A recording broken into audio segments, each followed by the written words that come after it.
हमारे चैनल को सब्सक्राइब करें और बेल आइकन दबाएं। मैं हूं दयानंद शेट्टी और आप मुझे इंस्पेक्टर दया के नाम से जानते हैं। For more episodes of CID, subscribe to live crime and hit the bell icon.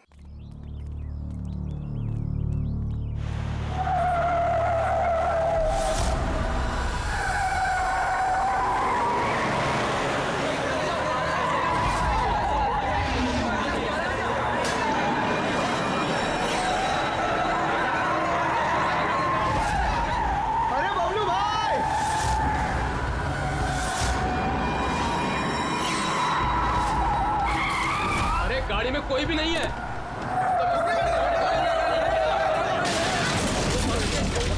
पेड़ से जाके ठोकी थी गाड़ी।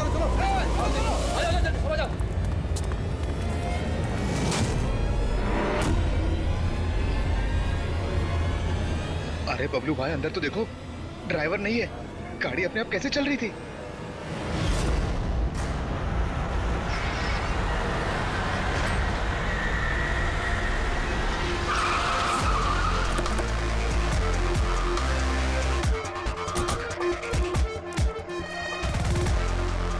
सलाम साहब। क्या बात है? एक्सीडेंट के केस में सीआईडी को बुलाया तुम लोगों ने? सर मुझे लगा है नॉर्मल एक्सीडेंट नहीं है, इसीलिए। क्यों? ऐसा क्यों लग रहा है? सर आइए खुद ही देख लीजिए, आइए।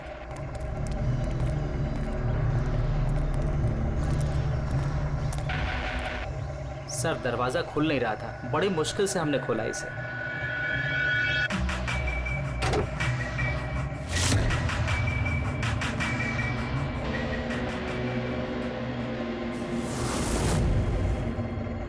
ये पहले किसने देखा? सर इन लोगों ने। मैं देखता हूँ। किसने देखा था पहले? क्या हुआ था? सर ऐसा पहले कभी देखा ही नहीं। गाड़ी में ड्राइवर नहीं था सर। गाड़ी में ड्राइवर नहीं है तो गाड़ी अपने आप चल रही थी। अरे यार साफ साफ बताओ भाई। हाँ सर, गाड़ी में ड्राइवर नहीं दिखाई दिया और गाड़ी जाके सीधे पेड़ से टकरा गई। अरे क्या बात कर रहे हो? गाड़ी के अंदर ड्राइवर है, मना पड़ा है। नहीं सर, सच में गाड़ी में ड्राइवर नहीं था, नहीं तो ये गाड़ी मेरी भी गाड़ी को टकराते हुए बच गई। लाश की हालत से तो लगता है कि गाड़ी काफी स्पीड में थी। सर गाड़ी बहुत स्लो थी, लेकिन इतनी स्लो में कोई मर कैसे सकता है? गाड़ी भी ऑटोमेटिक है, हर चीज ऑटोमेटिक है, सेफ्टी डिवाइस भी ठीक है।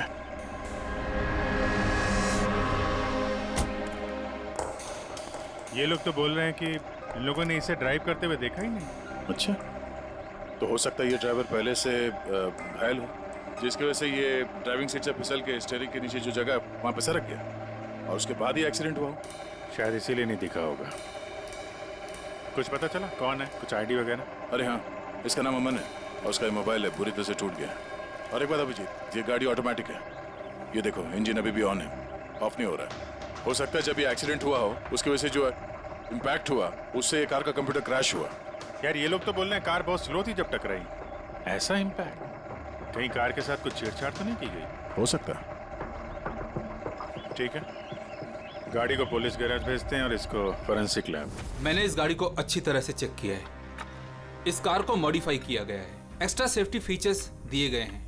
एक्स्ट्रा सेफ्टी फीचर्स जैसे कि? जो आम गाड़ियों में होता है उससे कहीं ज्यादा, जैसे कि एक्स्ट्रा एयर बैग्स, अच्छी क्वालिटी के शॉकअप्स, ज्यादा मजबूत कांच और अच्छी क्वालिटी के ज्यादा मजबूत सीट बेल्ट।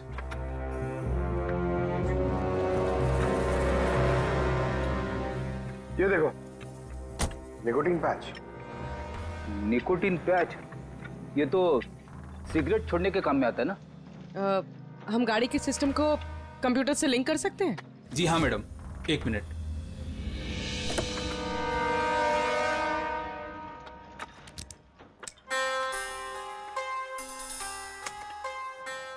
मैम, किसी ने सेटिंग चेंज किया है। कार के सॉफ्टवेयर को हैक किया गया है। खिड़की के कांच से लेकर ब्रेक तक सब कुछ कोई और कंट्रोल कर रहा था। अगर सब कुछ कोई और कंट्रोल कर रहा था, फिर हादसे के बाद इंजन उसने बंद क्यों नहीं किया? टक्कर की वजह से कार का वायरलेस सिस्टम डैमेज हो गया था, इसलिए कार बंद नहीं हुई। गाड़ी को हैक किया गया? मतलब ये एक्सीडेंट नहीं है, ये तो मर्डर है।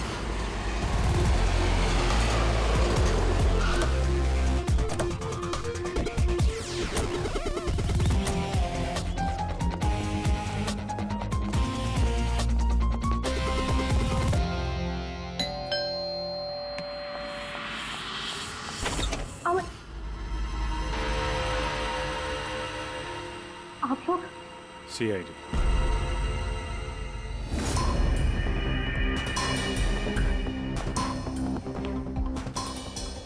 अरे इस आदमी पर कोई टैंकर चढ़ गया था क्या? सारी की सारी हड्डियां टूट गई हैं। कोई टैंकर वैंकर नहीं चढ़ा था इसके ऊपर साउंड के। एक छोटा सा एक्सीडेंट हुआ था यार। छोटा सा? और वो भी किसी ने करवाया था। आपके पति अमन का एक्सीडेंट हुआ है और वो नहीं रहे। आपको कैसे पता? अमन को कार नहीं चलानी चाहिए थी। वो कभी कार नहीं चलाता था सर, क्योंकि उसे पता था कि छोटा सा झटका भी उसकी जान ले सकता है। पर आप लोग, मेरा मतलब है कि CID यहाँ पे। जी, क्योंकि हमें लगता है कि उनका खून हुआ है। खून? पर ऐसे कैसे हो सकता है सर? एक्सीडेंट से पहले तो अमन मुझसे फोन पे बात कर रहा था, हम दोनों फोन पे बात कर रहे थे कि अचानक फोन कट हो गया। मैंने बहुत ट्राई किया लेकिन फोन नहीं मिला। मैं समझ गई थी कि कुछ तो ठीक नहीं है। अमन कभी भी खुद गाड़ी ले जाकर इतना बड़ा जोखिम नहीं उठा सकता था। खुद ड्राइव नहीं करते हैं तो ड्राइव कौन करता है? सर, हमारा एक ड्राइवर है। कहाँ वो ड्राइवर कहाँ है अभी? उसकी तबीयत खराब थी, इसलिए वो छुट्टी पर है। कहीं उस ड्राइवर नहीं तो कुछ गड़बड़ नहीं गई गाड़ी में? नहीं सर, हमारा ड्राइवर बहुत ही भरोसेमंद इंसान है। वो ऐसा कभी नहीं कर सकता। पिछले 15 साल से वो हमारे लिए कार चला रहा है। सर, इसके शरीर पर 7 जगह हड्डियों के टुकड़े टुकड़े हो गए। 43 जगह हेयरलाइन फ्रैक्चर्स हैं और 21 जगह माइन्यूट फ्रैक्चर्स हैं। और हैरानी की बात तो ये है कि इसके पहले भी इसके शरीर पर बहुत सारे फ्रैक्चर्स हो चुके थे जो अब हील हो गए। बस इन हड्डियों के टूटने की वजह से इसके शरीर के नाजुक अंग जैसे हार्ट, फेफड़े, ये सब डैमेज हो गए और मौत भी शायद इसी वजह से हुई है। साळुंखे, ये जो निशान है स्क्वेरिश, ये कैसे निशान है? बस ये निकोटिन पैचेस के निशान है। इसके शरीर पे बहुत ज्यादा है। इसे सिगरेट पीने की लत थी और वो इसे छोड़ना चाह रहा था। Nicotine patches? अच्छा। और फिर यार अभी तारिका ने बताया कि इसके शरीर पर पुराने फ्रैक्चर्स के निशान भी हैं, बहुत सारे। ये पुराने फ्रैक्चर्स का क्या मतलब हो सकता है? अमन को ड्राइविंग तो आती थी ना? हाँ सर। तो फिर जोखिम किस बात का? अमन मेरे या आपकी तरह नहीं था सर। छोटे से छोटा झटका भी उसकी जान ले सकता था। ड्राइविंग की वजह से उसकी जान को खतरा था। इसीलिए हमने कार में भी काफी मॉडिफिकेशंस करवाई थी और ड्राइवर को भी कहा था कि कार आराम से चलाए। छोटा झटका भी उसकी जान ले सकता था? क्या मतलब? क्या कुछ था उसको? कोई प्रॉब्लम थी? सर, अमन का शरीर कमजोर था, नाजुक था। यार तू क्या कर रहा है साळुंखे? अरे ये बस ये ऑस्टियोजेनेसिस इम्परफेक्ट है। ऑस्टियोजेनेसिस इम्परफेक्ट मतलब ब्रिटल बोन डिजीज? एग्जैक्टली, भंगुर अस्थि रोग। मतलब इसकी हड्डियां भंगुर हैं। और इसीलिए बॉस, इसकी हड्डियों को अगर जरा सा भी झटका लगे तो चकनाचूर हो सकती हैं। 25 से ज्यादा बार उसके फ्रैक्चर्स हो चुके थे। हमेशा खतरा रहता था उस पे। मुझसे जितना हो सके मैं उसकी सुरक्षा का ख्याल रखती थी ताकि उसे कोई झटका न लगे। घर में, कार में हमेशा उसकी सुरक्षा का ध्यान रखती थी। यहाँ तक कि जब अमन को पता चला कि सिगरेट पीने से हड्डियाँ कमजोर होती है तो अमन ने पूरी कोशिश की सिगरेट छोड़ने की। तभी इतने मामूली एक्सीडेंट से भी ये हाल हो गया था शरीर का। लेकिन वो अचानक गाड़ी लेके कहाँ गया था? सर, मुझे नहीं पता, लेकिन जब वो अकेला गाड़ी लेकर चला गया तो मुझे उसकी बहुत चिंता हुई और मैंने अमन को फोन किया। हेलो अमन। या बेबी बोलो। अच्छा, तो तुम खुद ड्राइव कर रहे हो?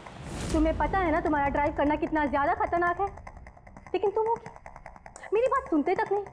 वैसे ऐसा कौन सा जरूरी काम था जिसके लिए तुम खुद गाड़ी लेकर निकल गए?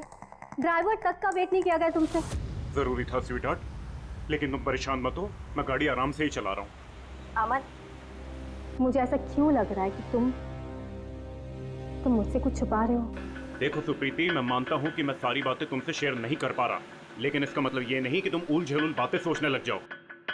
है कुछ प्रॉब्लम्स, मैं उन्हें सॉल्व कर लूँ, फिर तुम्हें सब कुछ बता दूंगा। प्रॉब्लम्स? तुम अभी क्यों नहीं बता सकते मुझे? क्योंकि ये सब खतरनाक है, वो लोग बहुत खतरनाक हैं, मैं तुम्हें नहीं बता सकता। खतरनाक लोग? Oh no. Aman, Aman, hello. कौन सा प्रॉब्लम? और ये किन खतरनाक लोगों की बात कर रहे थे वो? कुछ पता है आपको? सर, मैं कुछ नहीं जानती। अमन की किसी से कोई दुश्मनी, कोई बिजनेस राइवलरी वगैरह? इस बारे में मुझे कुछ भी पता नहीं, लेकिन हाँ, मयंक और नेहा आपकी शायद कुछ मदद कर सकते हैं। मयंक और नेहा? ये कौन है ये लोग? मयंक पेशे से एक वकील है और अमन का दोस्त भी, और नेहा अमन की सेक्रेटरी थी। अच्छा, ये मयंक का ऑफिस कहाँ है? अमन सर का खून? आप? मैं नेहा, अमन सर की सेक्रेटरी। लेकिन अमन की मौत तो एक्सीडेंट में हुई है ना? जी हाँ, मौत तो एक्सीडेंट में हुई है, लेकिन एक्सीडेंट अपने आप नहीं हुआ है। करिए बताइए कि आप दोनों मिस्टर अमन को कब से जानते हो? मतलब कब से काम कर रहे हो उनके साथ? सालों से। हम लोग साथ में काम ही नहीं करते थे, बल्कि बहुत अच्छे दोस्त भी थे। अमन की बीमारी की वजह से ज्यादातर बिजनेस वगैरह मैं ही हैंडल करता था। और नेहा जी आप? सिर्फ मैं और मयंक सर ही तो थे, अमन सर का पूरा बिजनेस संभालते थे। वैसे बिजनेस क्या है उनका? इन्वेस्टमेंट का बिजनेस है। हम लोग अलग अलग कंपनीज में पैसे लगाते थे, और जब वो कंपनीज में मुनाफा होने लगे तो अपना परसेंटेज वापस ले लेते थे। ऐसी 50 कंपनीज है जहाँ पर पैसे लगाए थे अमन ने। किस तरह का कंपनीज में इन्वेस्ट करते थे ये? वैसे तो कई सारी कंपनीज में पैसे लगाए थे, लेकिन उनकी सबसे ज़्यादा दिलचस्पी 20-30 फार्मास्यूटिकल्स कंपनीज में थी। फार्मा कंपनी या दवाइयों की कंपनी? जी, ये कंपनीज बहुत नुकसान में चल रही थी, लेकिन आपको तो पता ही होगा अमन की बीमारी के बारे में। और ये कंपनीज उसी बीमारी का इलाज निकालने की कोशिश कर रही थी, और अमन का सपना था कि इस बीमारी का इलाज संभव हो जाएगा तो किसी और को वो तकलीफ नहीं उठानी पड़ेगी जो उसे थी। और सर, अभी तो उन कंपनीज में फ़ायदा भी होना शुरू हो गया था। कोई दुश्मनी, किसी से कोई लड़ाई झगड़ा? नहीं सर, ऐसा तो कुछ नहीं था। अगर कुछ होता तो वो मुझे ज़रूर बताते थे। अमन की वाइफ का कहना है कि पिछले कुछ दिनों में वो परेशान लग रहा था। आपको जानती? परेशान तो थे, मगर मुझे कुछ बताया नहीं। मुझे लगा काम का प्रेशर होगा बस। आपने बताया था कि दवाइयों की कंपनी जो नुकसान में चल रही थी, उनमें से कुछ को फायदा होने लगा था। सबको नहीं सर, शायद एक को। मुझे उसकी डिटेल चाहिए। जी, मुझे अकाउंट चेक करना होगा। ठीक है। और मुनाफे के अलावा कोई ऐसी बात जो आपको अलग लगी या फिर कुछ अजीब सी हो, वो भी बता दीजिएगा।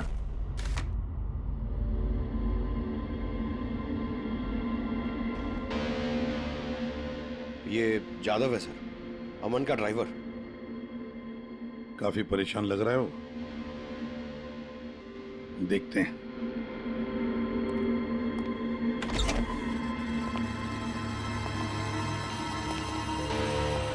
जादव?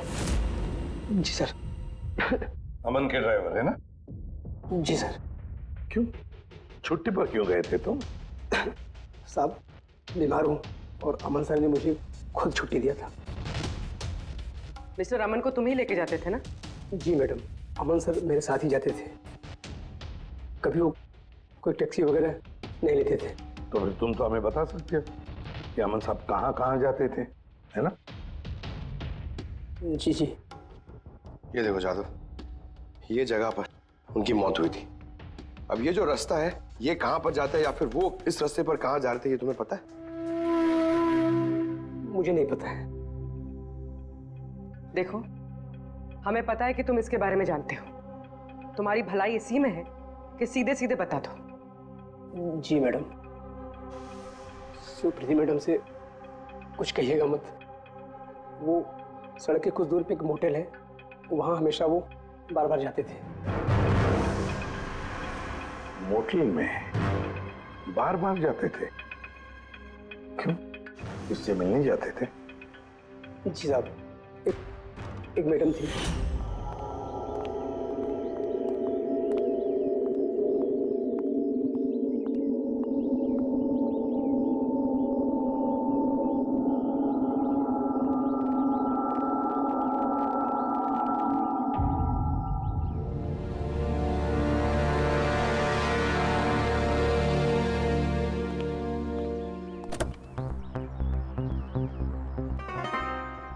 सुन जादव, ये जो कुछ भी तुमने देखा इस बारे में किसी से कुछ मत कहना, सुप्रीति भाभी से भी नहीं, समझे?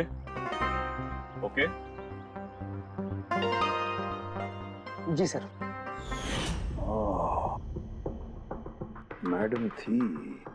मतलब अमन का उस औरत के साथ चक्कर चल रहा था। जी, छोटी मुंह बड़ी बात, साहब छुप छुप के उस मैडम से अगर मिलते थे तो इसका मतलब तो यही निकलता है। अमन उस औरत से मिलने जा रहा था जब ये हादसा हुआ। तो हो सकता है वो औरत अब भी वहीं पर हो, उसी मोटल में। चलकर मिलना पड़ेगा इस औरत से।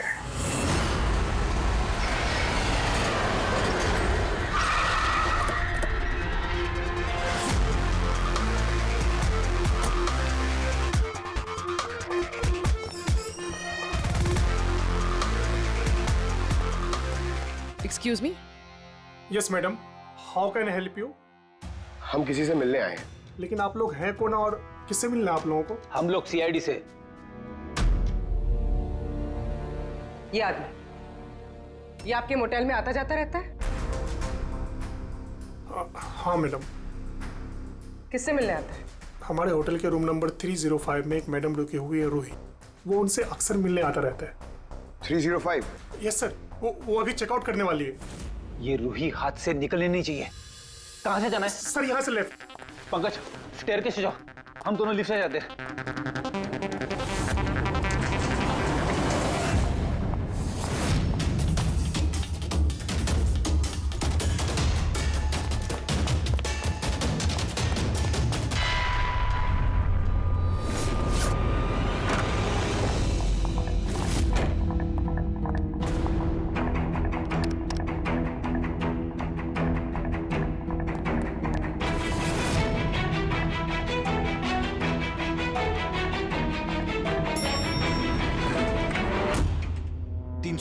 सर उधर।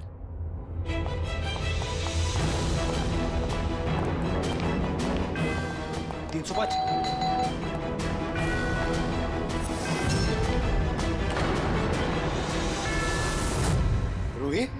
नो। ए, रुको! पूर्वी! रूही, मुझे मत मारो, प्लीज। रुको।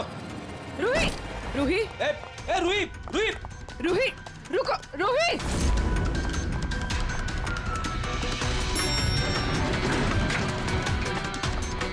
ए, रुक जा। रूही, रुको। ए, रुक जा। रूही,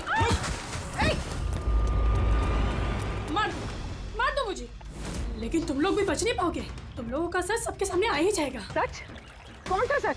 मैं सब जान चुकी हूँ तुम लोगों के बारे में, सब जान चुकी हूँ। क्या बोल रही हो तुम? तुम्हें ऐसा क्यों लगता है कि हम तुम्हें मारेंगे? आओ। कौन सा सच? रूही, हम सीआईडी से। सीआईडी?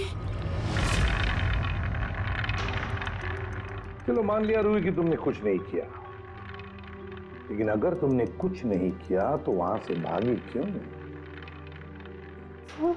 मुझे लगा कि ये लोग मुझे मारने आए हैं। इसका मतलब कोई है जो तुम्हें मारना चाहता है? जी, वही लोग जिन्हें हम एक्सपोज करने वाले थे। उनके खिलाफ हमारे पास सारे सबूत थे। कौन लोग और कैसे सबूत? हाँ, बताओ।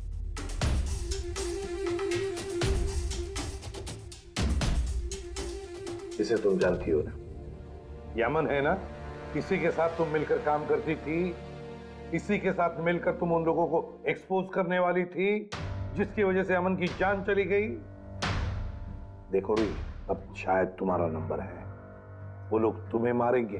सर मैं मरना नहीं चाहती, मैं मरना नहीं चाहती सर। तो फिर बताओ, बताओ जल्दी, कौन लोग हैं वो? उनका राज छुपाने से वो तुम्हें छोड़ेंगे नहीं। सर,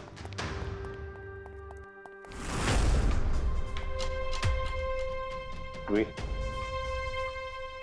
ये लो पानी पी लो, पियो। और मैंने जो कहा ठंडे दिमाग से सोचो, अपने बारे में सोचना जरूर। मैं आता हूं।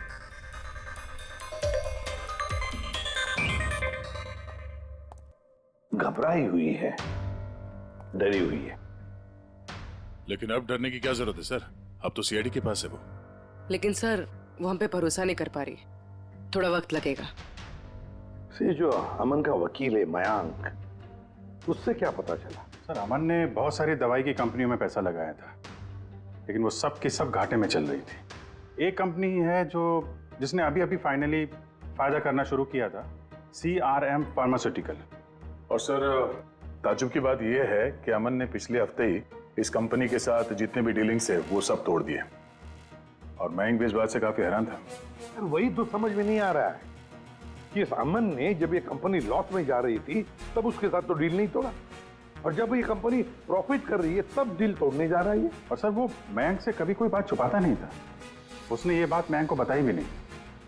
हाँ सर, मयंक ने उसका भरोसा तोड़ दिया होगा सर। आओ जरा। रोहित, CRM फार्मास्यूटिकल्स के साथ जो अमन की डील थी वो तुम्हारी वजह से कैंसिल हो गई है ना? वरना उसके पास ऐसी कोई वजह तो थी नहीं। अब सच सच बता दो कि डील तुमने क्यों तोड़वाई? क्योंकि उसने मेरे भाई का खून किया। भाई का खून? सर मैं जिस शहर से आई हूँ उस शहर में बहुत पोल्यूशन है। मेरे भाई को पोल्यूशन से बहुत एलर्जी थी, उसे सांस लेने में बहुत तकलीफ होती थी। वो तो सिर्फ दवाइयों पर ही जिंदा था। एक मिनट, और वो दवाइयाँ थी CRM फार्मास्यूटिकल कंपनी की, हैं? जी सर, और सबकी सब नकली थी। मेरे भाई के ऊपर कोई असर ही नहीं कर रही थी, और ये बात हमें बहुत लेट पता चली, और मेरे भाई की जान चली गई। तुम्हें कैसे पता चला कि वो दवाई नकली थी? सर मैं खुद एक प्राइवेट कंपनी में केमिस्ट हूँ। जब ये दवाइयाँ मेरे भाई पर असर ही नहीं कर रही थी तो मुझे शक हुआ कि क्या बात हो सकती है, तो मैंने उन दवाइयों को खुद से टेस्ट किया और मेरा शक बिल्कुल सही निकला। सारी दवाइयाँ नकली थी। नकली थी मतलब? सर हर एक दवाई एक खास केमिकल से बनती है, और जिस दवाई की मेरे भाई को जरूरत थी वो केमिकल तो उस दवाई में था ही नहीं, जिसकी वजह से वो दवा उस पर असर भी नहीं कर रही थी। और अमन इस कंपनी में एक इन्वेस्टर था। जी सर, इसलिए मैं उससे मिलने भी गई थी, लेकिन वहां जाके पता चला कि इसमें तो उसका हाथ है ही नहीं, और उसने मुझसे प्रॉमिस किया कि वो मेरी इसमें मदद करेगा। अरे सर, आप यहाँ कैसे? कोई काम था क्या? हाँ, ये मेरी असिस्टेंट रूही है। हेलो। इससे देखना था कि दवाइयाँ कैसे बनती हैं। देख सकते हैं? कैसी बात कर रहे हैं सर? आपको कैसे मना कर सकते हैं? आइए मैं दिखा देता हूँ आपको। एक काम कीजिए, आप मेरे साथ बॉस के यहाँ चलिए, रूही अपने आप देख लेगी। रूही तुम जाओ। मैम आइए। एक मिनट सर, ज्यादा आगे मत जाना, आप यहीं तक देखना। आइए सर, मैं लेकर चलता हूँ। आप आइए। आइए सर।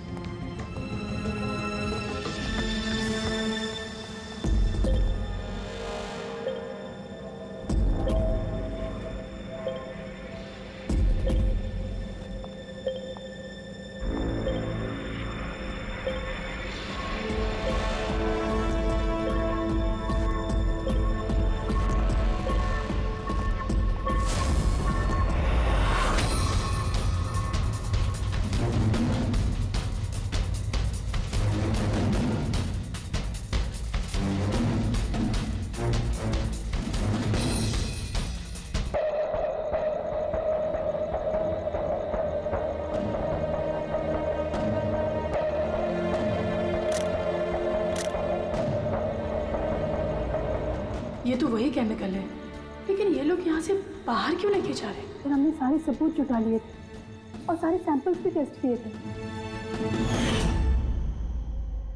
एक बात तो पक्की है कि सामन की मौत और सीआरएम फार्मास्यूटिकल्स का कोई ना कोई संबंध जरूर है। कुछ ना कुछ तो गड़बड़ जरूर है।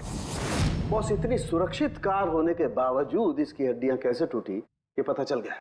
अच्छा सर, अमन के खून में से हमें एक ऐसा केमिकल मिला है जिससे एपिलेप्टिक फिट्स आते हैं, मिर्गी का दौरा। माय गॉड, यार अमन को तो ब्रिटल बोन डिजीज था। मिर्गी का दौरा आ जाके वो गिर जाता, उसकी हड्डियां टूट जाती। इसी की वजह से इसकी मौत हुई है। तो मतलब जिसने भी ये किया वो जानता था अमन के ब्रिटल बोन्स डिजीज के बारे में। उसे बड़े चालाकी से उसका नाजायज फायदा उठाया। पहले उसने अमन की गाड़ी का कंप्यूटर हैक किया और फिर एक्सीडेंट से पहले उसे उस केमिकल का इंजेक्शन दिया जिसकी वजह से उसे मिर्गी का झटका आ जाए। उसे मालूम था अमन किसी भी हालत में बच ही नहीं सकता। अगर मिर्गी का झटका आ जाता तो वो गिर जाता, जिसकी वजह से उसकी हड्डियां टूट जाती और वो मर जाता। अगर उसमें से भी बचता तो कार के एक्सीडेंट में से तो बच ही नहीं सकता था वो। समझ कि मिर्गी का दौरा पड़ने वाला जो ड्रग है कितनी देर बाद असर करता है? बस कुछ घंटे तो लगते हैं। मतलब ये ड्रग अमन को एक्सीडेंट से कुछ घंटे पहले ही दिया गया था। सर, कहीं ऐसा तो नहीं कि किसी ने इसे नींद में ही इंजेक्शन दे दिया हो सकता है। बस एक काम करते हैं, इस अमन की बॉडी को फिर से एक बार अच्छी तरह से चेक करते हैं, देखते हैं कहीं कोई इंजेक्शन का निशान तो नहीं है। तारिका? Yes sir. अच्छा शाम की सीआरएम कंपनी की नकली दवा के बारे में क्या पता चला? बॉस, उन नकली दवाइयों में एम्फेड्रिन नहीं है। ओह, मतलब रूही सही कह रही थी। सर ये कुछ केमिकल्स की लिस्ट है जो सीआरएम कंपनी ने पिछले महीने मंगाई थी। माय गॉड बॉस, इसमें तो वो केमिकल सबसे ज्यादा मात्रा में जो सीआरएम की दवाई में होना चाहिए था। 500 गैलन। 500 गैलन तो बहुत बड़ी गड़बड़ है, बहुत ही बड़ी गड़बड़ है। पंकज, अभिजीत और दया से कहो कि सीआरएम कंपनी में जाए और वहां से मुझे फोन करें। और फ्रेडी, तुम और पूर्वी अमन के घर जाओ और पता लगाओ एक्सीडेंट के दिन अमन से कौन कौन मिलने आया था। इंजेक्शन? सर, अमन तो इंजेक्शन से बहुत डरता था। ऐसा हो ही नहीं सकता कि वो खुद को इंजेक्शन लगा ले। अपने आप नहीं लगवाया होगा तो किसी डॉक्टर से लगवाया होगा। नहीं सर, अमन तो इंजेक्शन के नाम से कोसों दूर भागता था और उसकी हेल्थ बिल्कुल ठीक थी। अगर कोई भी प्रॉब्लम होती तो वो कम से कम मुझे बताता। किसी और से नहीं लगवाया, खुद नहीं लगाया, तो फिर वो केमिकल उसके खून में पहुंचा कैसे? अच्छा बता सकती है, घर से निकलने से पहले अमन किस किस से मिला? मयंक और नेहा आई थी उससे मिलने। और हाँ मैम, एक आदमी आया था अचानक से, जसवंत। अब जसवंत? ये जसवंत कौन है? जी, जसवंत सीआरएम कंपनी का सीईओ है और अमन ने उसकी कंपनी में पैसे इन्वेस्ट किए थे।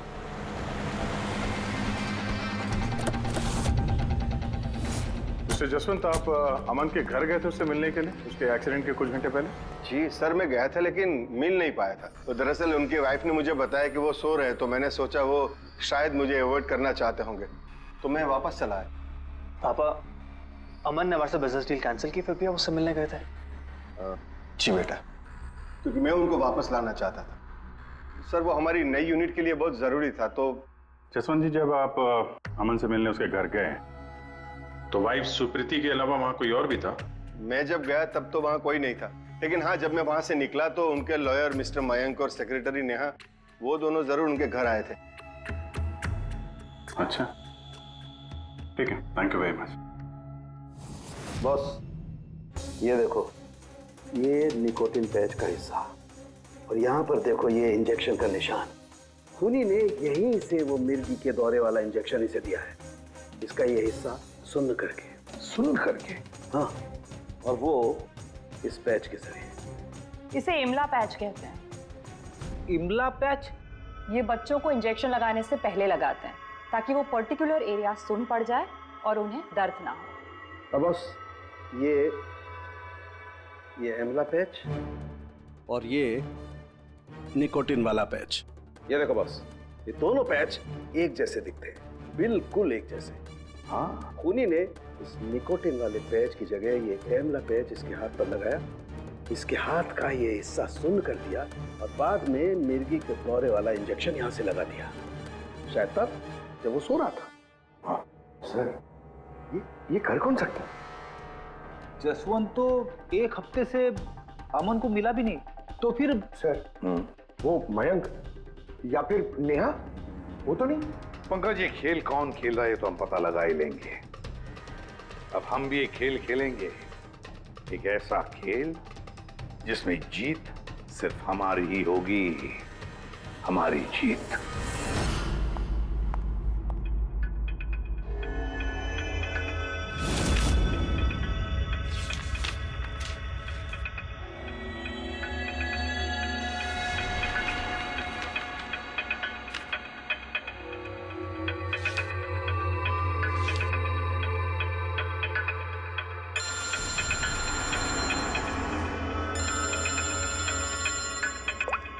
हेलो, मेरा कुरियर तो तुम तक पहुंच गया होगा।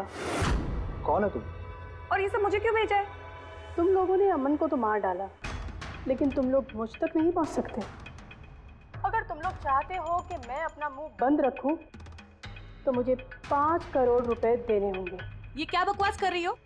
मुझे इन सब के बारे में कुछ नहीं पता। वो तो जब ये सबूत पुलिस तक पहुंच जाएंगे तो तुम्हें खुद ब खुद पता चल जाएगा कि मैं क्या कह रही हूँ और क्या बोल रही हूँ।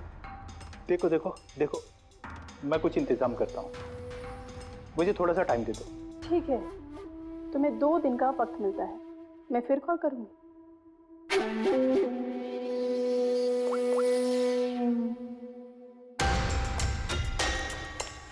तो मास्टरमाइंड ये मयंक है।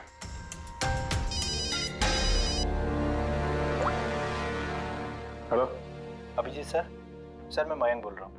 सर, मुझे एक कोरियर आया और एक लड़की का फ़ोन भी आया और उसने मुझसे 5 करोड़ रुपए मांगे, तो मैंने सोचा ये बात आपको बता दूँ। नहीं, बहुत अच्छा किया तुमने, मैं देखता हूँ। Thanks. Thank you so much. Mayank का फ़ोन था, उसने उस कोरियर रूही के बारे में बताया सर। उसने ये भी कहा कि उसने जानबूझ के समय मांगा ताकि हम इस तक पहुँच सके। तो ये मयंक नहीं बल्कि कोई और ही है।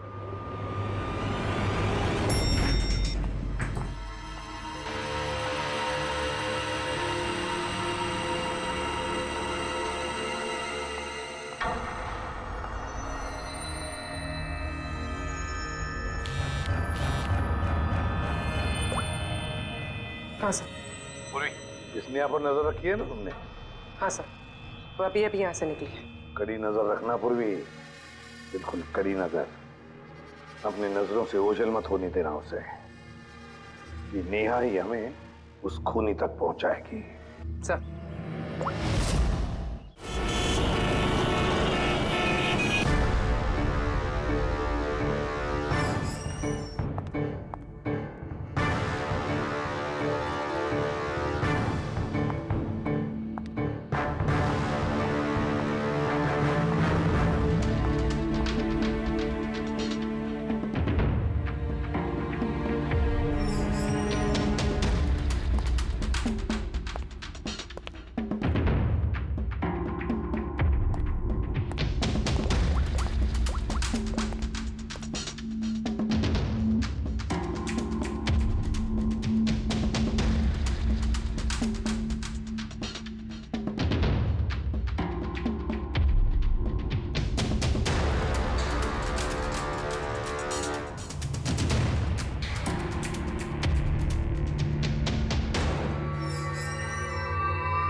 सर।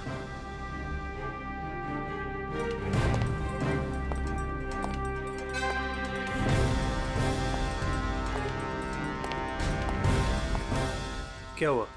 इतनी जल्दी में क्यों बुलाया? क्या है ये सब? ये सब क्या है? तुमने तो कहा था कि किसी को कुछ पता नहीं चलेगा। फिर हमारे बारे में ये लड़की सब कुछ कैसे जानती है? डोंट वरी बेबी, मैं सब संभाल लूंगा। मैं हूं ना। जैसे उस अमन को ठिकाना लगाया वैसे इस लड़की को भी ठिकाना लगा दूंगा। तुम टेंशन मत लो। ओके?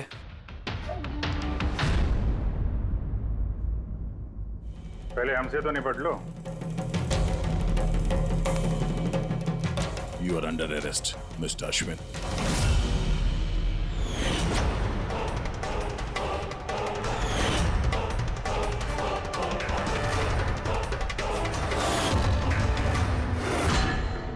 अश्विन के पास तो वजह थी। तुमने अपने बॉस का खून क्यों किया? हम दोनों एक दूसरे से प्यार करते। जब मुझे पता चला कि अमन सर सीआरएम फार्मास्यूटिकल की जांच कर रहे हैं तो ये बात मैंने अश्विन को बता दी ताकि वो लोग अपनी गलतफहमियां दूर कर सके। लेकिन इसने तो अमन को ही दूर कर दिया। क्यों अश्विन? मैं जानता था कि अमन को कुछ समझाने का कोई फायदा नहीं होगा। वो तो हमें जेल भिजवा के ही रहता। तुमने मेरे भाई को मारा, अमन का खून किया और ना जाने कितने मासूमों की जान ली होगी तुमने अपनी इन नकली दवाइयों से। बिजनेस में बहुत घाटा हो रहा था, नुकसान पे नुकसान हो रहा था। डैड नहीं मानते इसलिए उनको बिना बताए मैंने केमिकल्स को नॉर्थ इंडिया के प्लांट में भेजना शुरू कर दिया। उससे हम नशा बनाते थे, थोड़ा प्रॉफिट हो ही रहा था। अमन ने सारा खेल बिगाड़ दिया। सिर्फ फायदे के लिए दवाइयों की जगह पे तुम ये जहर बनाने लगे थे, हाँ? मुझे कंपनी की हालत पता थी। मैंने अमन सर को अश्विन से मिलाया था ताकि वो कंपनी में इन्वेस्ट करके उसे डूबने से बचा सके। और अमन खुद को तुम लोगों से बचा नहीं पाया। ये सब कुछ मैंने अपने प्यार के लिए किया। मेरे अलावा कोई ये कर नहीं सकता था क्योंकि वो अपने निकोटीन पैच मुझे से मंगाते थे।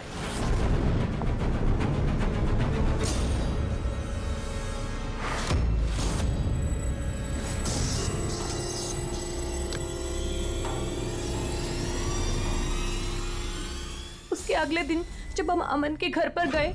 अरे आप लोग आ भी गए, पर अमन तो सो रहे हैं। अगर कुछ इम्पोर्टेंट काम है तो मैं जगा देती हूँ। नहीं कोई बात नहीं, हम इंतजार करेंगे। ओके, मैं अभी आती हूँ।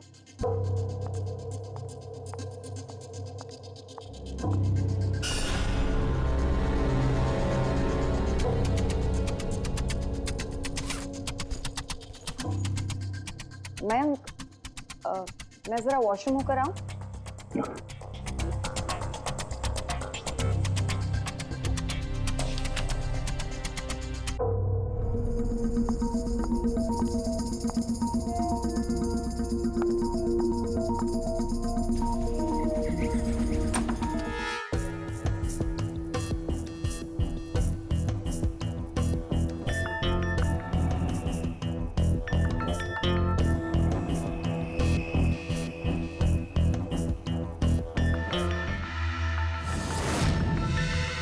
और वो दौरा उसकी कमजोर हड्डियों के लिए जानलेवा बन गया।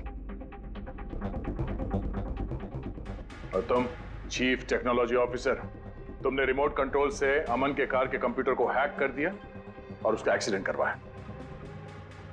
कमाल का दिमाग पाया है तुम लोगों ने, कमाल का दिमाग। काश यही दिमाग किसी अच्छे कामों में इस्तेमाल करते तो देश का भला हो जाता, समाज का भला हो जाता। पर नहीं, तुम्हारे इस टेढ़े दिमाग ने दो मासूम लोगों की जानें ली और पता नहीं कितने सैकड़ों लोगों की मौतें हुई तुम्हारी इस गलत दवाइयों की वजह से। तुम्हें तो कड़ी से कड़ी सजा होगी, शायद फांसी होगी तुम्हें। For more updates, subscribe to our channel, click the show links and enjoy watching the videos.